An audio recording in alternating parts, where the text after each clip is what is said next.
here are some of the characteristics that make a good value proposition. So as you saw in our example, a value proposition describes what it is that you're providing. So it talks a little bit about the product. It talks about for whom. So like who is it going to be benefiting? Um, and it talks about how, like how are you solving that customer's problem? And it talks about the why, like why is it important that you're solving this person's problem, or why is it important that you're better, than what they're currently doing. So these are all the components of what makes a good value proposition. And here's an example, or more so a Mad Lib that we'll use in the exercise after this course.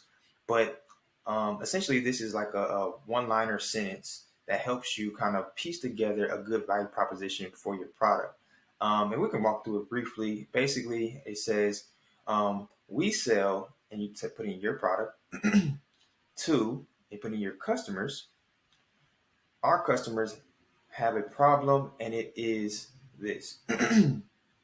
So basically, you talk about your problem, what it is, you insert that there, and they say, we solve this problem by this.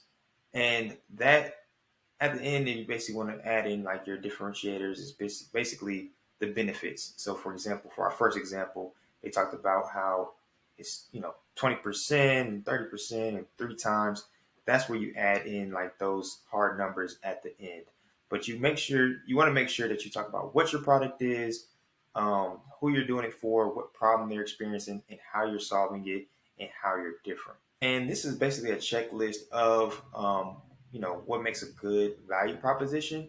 Um, and I'll just go through this list. So it says, are they sufficient? Are they specific to your target customer? So if you go back to our example, it was very specific on who that the value proposition was targeted to. So it's not broad, it's not general. You want to be as specific as possible.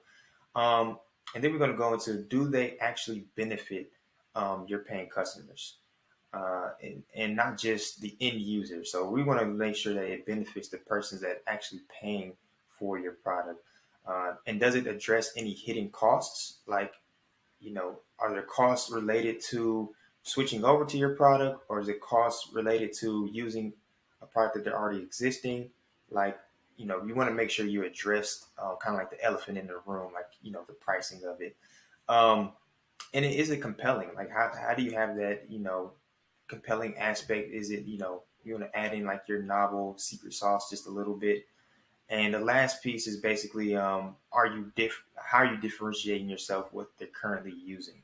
Okay, so if you kind of just use this checklist when you think about creating your value proposition, this will help you create a really solid value proposition for your product.